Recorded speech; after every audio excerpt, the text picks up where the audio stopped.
إن الحمد لله نحمده ونستعين به ونستغفره ونعوذ بالله من شرور أنفسنا ومن سيئات أعمالنا. من يهدي الله فلا مضل له ومن يضلل فلن تجد له وليا مرشدا. إخوتي في الله، كلمة نتذكر بها إن شاء الله، ولعل من بعضنا من هذه الكلمة تؤثر فيه، وكلنا ننصح بعضنا البعض، فنحن مسلمون، وأمر النبي صلى الله عليه وسلم بذلك، وأمرنا بالتناصح، وقال النبي صلى الله عليه وسلم: بلغوا عني ولو آية. طبعا راعني وراعى الكثير من الأخوة وراعى الكثير من المسلمين. أحزننا جميعا ما يحدث على ساحات المواقع الإسلامية من تنابز بالألقاب بين الأخوة المسلمون، وكل واحد بيتشعب وكل واحد بينحاز لدولته، فهذا مصري يسب سعودي، وهذا سعودي يسب مصري، وهذا كويتي يسب عراقي، وعراقي يسب كويتي، وهكذا في هذه الدائرة الآسنة، هذه الدائرة العفنة التي حذر منها النبي صلى الله عليه وسلم. فالنبي صلى الله عليه وسلم عندما حدث كلام بين سيدنا بلال وسيدنا أبا ذر، عندما عاير أبا ذر سيدنا بلال لأن كانت أمه أعجمية، وكانت كما جاء في الحديث: وكانت أمه أعجمية فنلت منها. سيدنا أبا ذر بيتحدث فذكرني إلى النبي صلى الله عليه وسلم، يقصد سيدنا بلال، فقال لي: أسببت فلانا؟ قلت نعم. قال: أفنلت من أمه؟ قلت نعم. قال: إنك امرؤ فيك جاهلية. قالها النبي صلى الله عليه وسلم لمن هو أفضل مني ومنك، من هو أفضل من العراقيين ومن الكويتيين ومن المصريين ومن غيرهم. قالها لسيدنا أبا ذر رضي الله عن الصحابة أجمعين. فلماذا يا أخي وسبحان الله تجد السب واللعن يتبادل لمجرد إن هذا مصري وإن هذا سعودي وإن هذا كويتي؟ سبحان الله، إن تلك كل الأسماء ما أسمانا بها إلا الاستعمار. فنحن جميعا مسلمين، ونحن جميعا نقول هذه الكلمة. كل واحد مننا يقول: أنا أفتخر بأني مسلم، أنا فخور إني مسلم. إحنا مش عايزينك تبقى فخور إن أنت مسلم، إحنا عايزين الإسلام بقى يفخر بيك أنت. كفاية لحد كده إحنا فخورين بالإسلام، لكن إحنا عايزين الإسلام هو اللي يبقى فخور بينا. إحنا كلنا طمعانين في الجنة، كلنا بلا استثناء طمعانين في الجنة. يعني هذكر هذا الحديث في صحيح مسلم: يؤتى بأنعم أهل الدنيا من أهل النار يوم القيامة، فيصبغ في النار صبغة، ثم يقال: يا ابن آدم هل رأيت خير قط؟ هل مر بك من نعيم قط؟ فيقول: لا والله يا رب.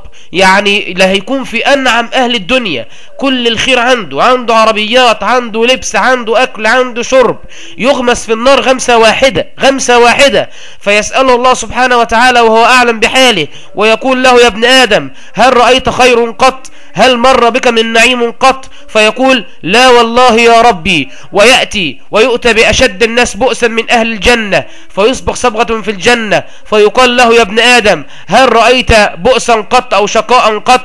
هل مر بك من شدة قط؟ فيقول: لا والله يا رب، ما مر بي بؤس قط ولا رأيت شدة قط. بمعنى أن الله سبحانه وتعالى سيأتي بأشقى أهل الأرض، ثم يقول له، يغمسه في الجنة غمسة واحدة: اللهم ادخلنا الجنة يا رب العالمين. ويقول له: هل رأيت شقاء قط؟ بهذه الغمسة سينسى آلام كل الدنيا. فنحن أخي المسلم سبحان الله نتطلع إلى الدنيا، نتطلع إلى الجنة، نتطلع إلى الجنة ونسعى إليها من خلال الدنيا. فنحن في يعني كما يقال، فأنا مصري كما يقال بالمصرية، احنا في أفا حسنة، محتاجين ولو حسنة واحدة. فليه سبحان الله يعني احنا يعني أقلنا جدا من عمل الخير؟ لا مش كده وبس، فنسعى كمان إلى فعل الشر. فبمجرد يوضع كليب مثلا على موقع مثل موقع اليوتيوب، يتحط كليب صغير جدا، ممكن يكون لعيب كورة جاب جون، ممكن يكون مشهد يعني مثلا منظر طبيعي، طائر او حيوان مفترس،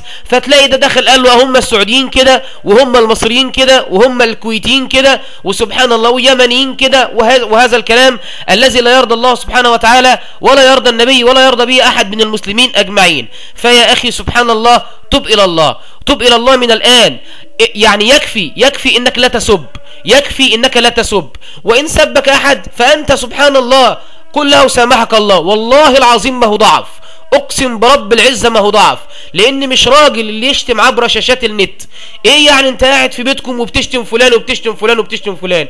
ايه المرجالة وايه الجدعانة في كده يعني؟ فسبحان الله. فانت عندما تعفو وتصفح فان لك الاجر ان شاء الله. فنحن نريد يا اخوة ان يفتخر بنا الاسلام ونفتخر نحن ايضا بالاسلام. فبالله عليكم يا مسلمين يعني ابدأ بنفسك، مالكش دعوة بغيرك، مالكش دعوة باللي بيشتم.